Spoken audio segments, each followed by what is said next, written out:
Hello everyone, welcome to my YouTube channel. My name is Harjeet Kaur. हम discuss कर रहे थे फंडामेंटल राइट्स। तो फंडामेंटल राइट्स के अंदर हम दो कैटेगरीज डिस्कस कर चुके हैं, तो तीसरी कैटेगरी में आज हम डिस्कस करेंगे। तो फंडामेंटल राइट में सबसे पहले हमने जो डिस्कस करा था वो हमने देखा था right to equality. Right to equality initially जब हमने चैप्टर स्टार्ट किया था तो उस टाइम पे मैंने बताया था कि जो टोटल फंडामेंटल राइट्स है वो 6 राइट्स है, राइट। जिसमें फर्स्ट राइट कौन सा था? Right to equality. और राइट टू इक्वालिटी के साथ कौन कौन से आर्टिकल्स डील करते हैं? From article number 14 to 18।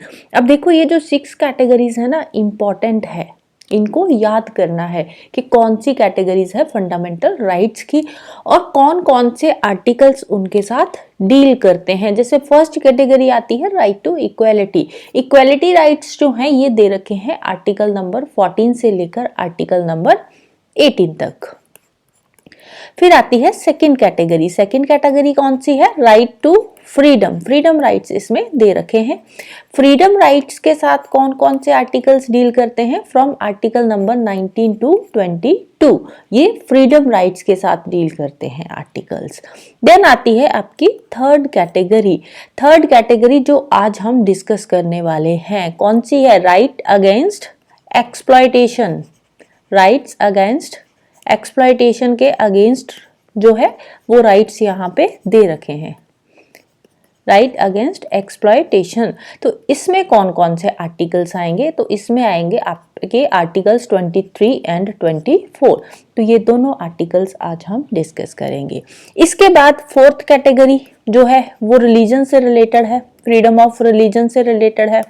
Fifth category minorities से रिलेटेड है। और सिक्स्थ कैटेगरी में दे रखी है आपकी रेमेडीज, कॉन्स्टिट्यूशनल रेमेडीज दे रखी है। तो एक एक वर्ड से आप 6 कैटेगरीज याद कर सकते हो: equality, freedom, exploitation, religion, minority and remedies, right. तो ये दो कैटेगरीज हमारी डिटेल में हो चुकी है। थर्ड पे आज हम डिस्कस करेंगे राइट्स अगेंस्ट एक्सप्लॉयटेशन पे। तो आर्टिकल नंबर 23 क्या कहता है? Article 23 prohibits traffic in human beings, बेगार, बेगार means forced labour and other similar forms of forced labour. 23 में दो चीजें हैं, दो चीजें प्रोहिबिट की करी गई है। एक है ट्रैफिक इन ह्यूमन बींग्स, दूसरी आती है आपकी बेगार, दैट इज फोर्स्ड लेबर। तो अगर कोई भी इस आर्टिकल को, आर्टिकल 23 को जो है वायलेट कर रहा है तो उस केस में उसको ऑफेंस माना जाएगा, पनिशेबल ऑफेंस माना जाएगा according with the law. First of all article 23 जो है ये सिटीजन्स और नॉन सिटीजन्स दोनों के लिए ही अवेलेबल है। तो ये हमें प्रोटेक्ट करता है, एक तो स्टेट एक्शन के अगेंस्ट, दूसरा प्राइवेट पर्सन के अगेंस्ट भी ये हमें प्रोटेक्ट करता है। ना तो स्टेट हमारे साथ किसी तरह की भी कोई फोर्स्ड लेबर हमसे करवा सकती है या ट्रैफिकिंग इन ह्यूमन बींग्स में इन्वॉल्व कर सकती है, ना ही कोई प्राइवेट पर्सन इन दोनों के साथ डील कर सकता है। तो सबसे पहले देखते हैं expression traffic in human beings. Traffic in human beings में क्या चीजें आती है? फर्स्ट ऑफ ऑल आता है इसमें selling and buying of main, women and children like a goods. आप लोगों को बेच रहे हो, खरीद रहे हो लाइक अ गुड्स, जैसे बाजार में चीजें बेची जाती है वैसे ही मेन, विमेन और चिल्ड्रन को बाजार में खरीदना या बेचना क्या आता है? ट्रैफिक इन ह्यूमन बींग्स के अंदर आता है। सेकेंड आता है immoral traffic in women and children including prostitution. अब प्रोस्टिट्यूशन के लिए आप विमेन और चिल्ड्रन को बेच रहे हो, खरीद रहे हो, तो अगेन ट्रैफिकिंग में आ जाएगा ये भी। देवदासीज, देवदासीज क्या होता था पहले के जमाने में? क्या होता था, जो पुराना टाइम होता था उस टाइम पे टेंपल के अंदर देवदासीज होती थी, छोटी छोटी बच्चियां होती थी टेंपल में। तो उनका मेन काम होता था टेंपल के छोटे मोटे काम करना, जैसे पाठ पूजा वगैरह में वो इन्वॉल्व होती थी, राइट। लेकिन धीरे धीरे क्या हुआ, ये जो देवदासीज थी इनकी एक्सप्लॉयटेशन होनी शुरू हो गई और इन्हीं देवदासीज को टेंपल में जो था, इन्हीं देवदासी से प्रोस्टिट्यूशन का काम करवाना शुरू कर दिया लोगों ने, राइट। तो देवदासीज में क्या होता है आजकल, आजकल तो इतना ज्यादा नहीं है, पहले क्या होता था, कुछ साल पहले की अगर हम बात करें इंडिपेंडेंस के आसपास की, तो उस टाइम पे क्या होता था कि टेंपल में अगर किसी के घर में लड़की पैदा हुई है, उनको बेटी नहीं चाहिए, तो वो क्या करते थे, वो टेम्पल को दान कर देते थे एज अ देवदासी। तो टेम्पल वाले क्या करते थे, दिन में उससे काम करवा रहे हैं, टेम्पल के जो भी छोटे मोटे काम है या पाठ पूजा का काम है वो हो रहा है, और साथ ही साथ उससे प्रोस्टिट्यूशन का काम भी करवाया जाता था। तो इसीलिए देवदासी जो है ये भी ट्रैफिक इन ह्यूमन बींग्स में आता है। और फोर्थ आता है स्लेवरी, किसी को आप स्लेव बनाकर रख रहे हो, उससे फ्री ऑफ कॉस्ट काम करवा रहे हो, उसको एक्सप्लॉइट कर रहे हो, तो ये भी ट्रैफिक इन ह्यूमन बींग्स के अंदर आता है। अब ये जो हमने यहाँ पे पढ़े हैं provisions under traffic in human beings में, तो इन एक्ट्स को पनिश करने के लिए पार्लियामेंट लेकर आई थी एक लॉ। पार्लियामेंट ने इंप्लीमेंट करा immoral traffic prevention act 1956। Immoral traffic prevention act 1956 implement किया गया। इन एक्ट्स जो यहाँ पे हमने पढ़े हैं, इनको पनिश करने के लिए ये एक्ट लाया गया था। फिर सेकंड टर्म आती है बेगार। बेगार का मतलब होता है कंपल्सरी वर्क विदाउट रिम्यूनरेशन। काम करवा रहे हो लेकिन बदले में आप कुछ उनको दे भी नहीं रहे हो, ना तो पैसा दे रहे हो ना कुछ और चीज दे रहे हो, लाइक जैसे खाने पीने की चीजें दी जाती है, तो कुछ भी नहीं दिया जा रहा, उनसे सिर्फ और सिर्फ काम ही करवाया जा रहा है, दैट्स कॉल्ड बेगार, राइट। अब ये जो बेगार वाला सिस्टम था ना, ये जो लोकल जमींदार है वहां पे बहुत प्रेवलेंट है ये सिस्टम जो बेगार वाला है। तो वहां पे क्या होता है कि फोर्सफुली जो टेनेंट्स होते हैं उनसे काम करवाया जाता है और बदले में उनको पैसा भी नहीं दिया जाता। तो आर्टिकल 23 में बेगार को प्रोहिबिट किया गया है, और बेगार के साथ साथ किसी भी तरह की जो फोर्स्ड लेबर है, लाइक बॉन्डेड लेबर है, उसको भी यहाँ पे रोका गया है, प्रोहिबिट किया गया है। तो फोर्स्ड लेबर का जो टर्म है यहाँ पे कि आप फोर्स्ड लेबर करवा रहे हो, फोर्स्ड लेबर का मतलब है कि किसी को काम करने के लिए कंपेल करना, compelling a person of to work against his her will. अब पर्सन चाहता नहीं है काम करना, लेकिन आप उसको कंपेल कर रहे हो काम करने के लिए, तो ये आता है मीनिंग फोर्स्ड लेबर का। अब यहाँ पे फोर्स्ड लेबर में जो वर्ड फोर्स आता है, फोर्स का मतलब सिर्फ और सिर्फ फिजिकल या फिर लीगल फोर्स की यहाँ पे बात नहीं हो रही। फोर्स का मतलब है कि आप उनको कंपल्शन जो है कंपेल कर रहे हो काम करने के लिए इकोनॉमिक सर्कमस्टांसेस में, मींस कि आप उनको प्रॉपर वेजेस भी नहीं दे रहे, जितनी उनकी वेज बनती है आप उतनी भी नहीं दे रहे, कम वेज पे उनसे ज्यादा आप काम करवा रहे हो। Working for less than the minimum wage, जो मिनिमम वेज क्राइटेरिया है उससे भी आप कम पे उनसे काम करवा रहे हो। For example minimum wage criteria अगर 100 है तो आप उस पर्सन को 50 रुपए देकर उससे काम करवा रहे हो, राइट। तो ये किस में आ जाता है, फोर्स्ड लेबर में, ये भी फोर्स्ड लेबर के अंदर ही आएगा।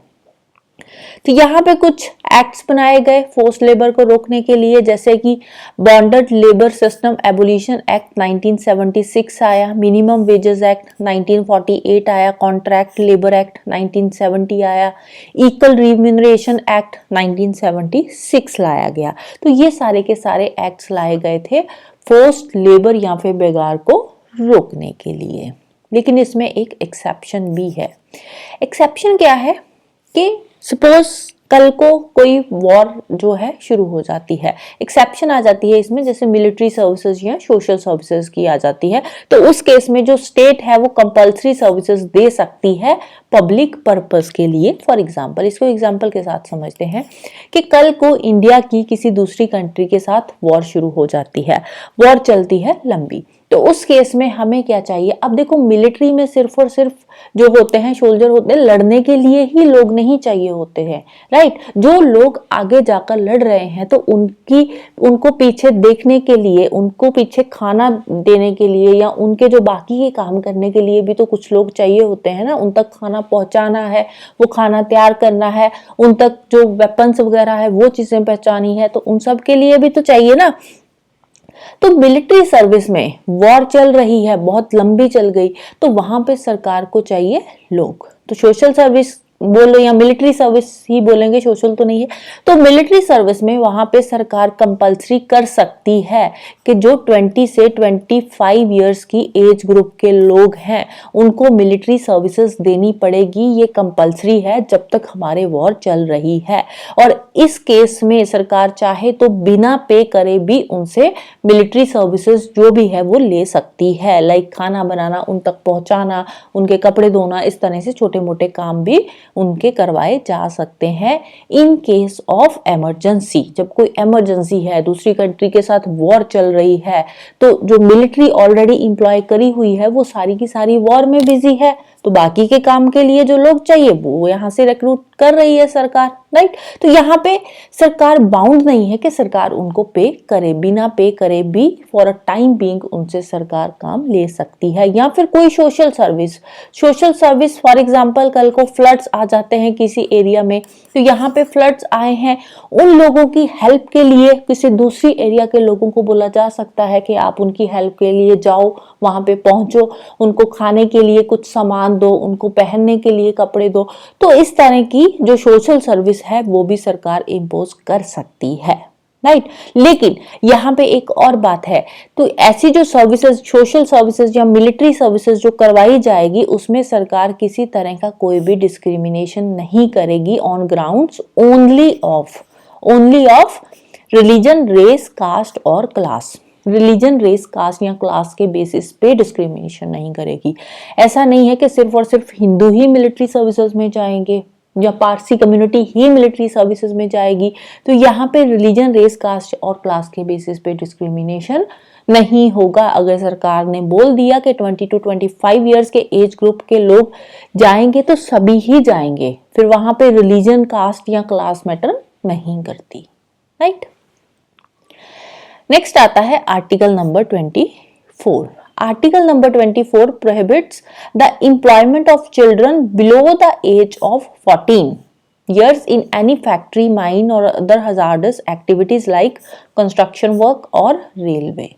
But it does not prohibit the employment in any harmless or innocent work. 24 क्या कहता है कि कोई भी बच्चा जिसकी एज 14 ईयर से कम है उसको किसी भी फैक्ट्री में आप एम्प्लॉय नहीं कर सकते, फैक्ट्री में उससे काम नहीं करवा सकते, किसी माइन के अंदर या फिर किसी भी हजार्डस एक्टिविटी जैसे कि कंस्ट्रक्शन वर्क हो गया या रेलवे का काम हो गया, तो वहां पे आप 14 साल से कम उम्र के बच्चों से काम नहीं करवा सकते। लेकिन यहाँ पे एक और बात बोली है कि ये जो बच्चों की यहाँ पे बात हो रही है ये हार्मलेस एक्टिविटीज के लिए अलाउड है, राइट। हार्मलेस या इनोसेंट वर्क जो है वहां पे आप एम्प्लॉय कर सकते हो 14 साल से कम उम्र के बच्चों को भी। तो ओरिजिनली ये था article 24। Time to time amendments होती ही है।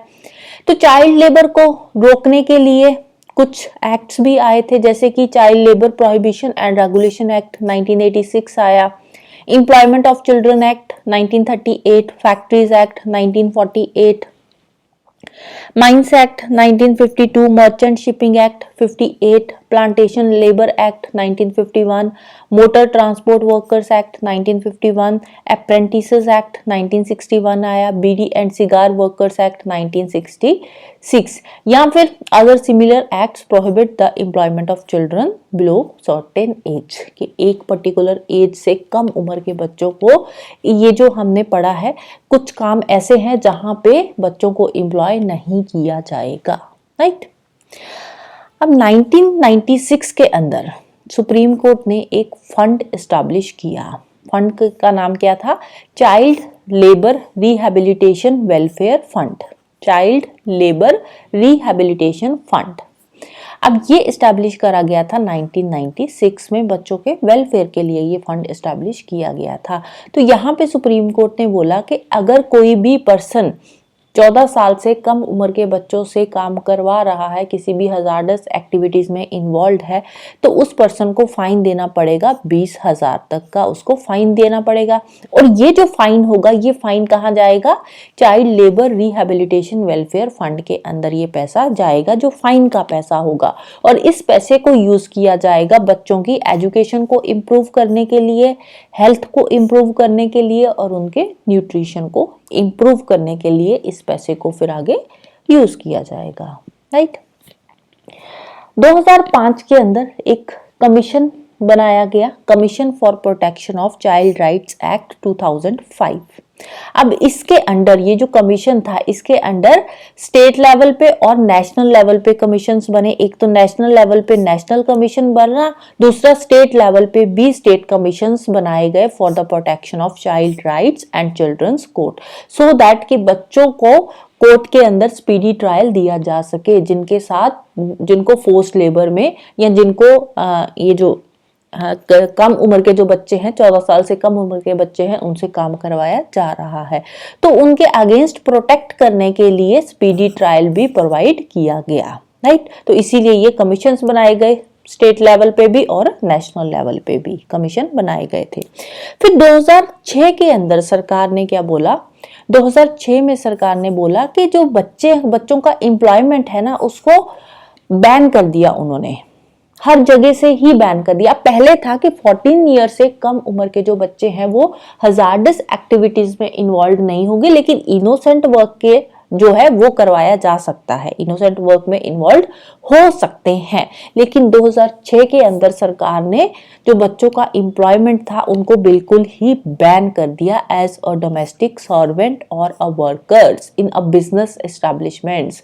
जैसे होटल्स वगैरह में या ढाबाज में बच्चे होते हैं ना, तो वहां पे भी बैन कर दिया कि वहां पे भी 14 साल से कम उम्र के बच्चे जो है वो काम नहीं करेंगे। फिर चाहे वो होटल हो, dhaba, restaurant, shops, factories, resorts, spa, T shops या कुछ भी है, तो वहां पे बच्चे काम नहीं करेंगे, राइट। इसके साथ साथ ये भी बोला कि अगर 14 साल से कम उम्र के बच्चे कहीं पे भी काम करते पकड़े गए, किसी ढाबे में बच्चा काम कर रहा है, उससे काम करवाया जा रहा है, तो वहां पे उसको जो भी है उसके अगेंस्ट लीगल एक्शन लिया जाएगा जो उस बच्चे से काम करवा रहा है। लेकिन यहाँ पे एक एक्सेप्शन थी कि अगर किसी का कोई फैमिली वर्क है, जैसे कोई बच्चा है गरीब परिवार से है, उसके जो फादर हैं उनकी कोई चाय का ठेला है, तो वहां पे अगर वो सुबह बच्चा स्कूल जा रहा है, अपनी एजुकेशन ले रहा है, तो उसके साथ साथ वो शाम को पार्ट टाइम अपने जो पेरेंट्स है उनकी हेल्प कर सकता है, तो वो जो है वो चाइल्ड लेबर में नहीं आएगा, राइट। क्योंकि वहां पे बच्चे को नेसेसरी एजुकेशन जो है वो मिल रही है। अगर बच्चा जो है स्कूल भी जा रहा है, पढ़ रहा है, लेकिन for a time being parents की हेल्प कर रहा है, तो वो चाइल्ड लेबर में नहीं आएगा।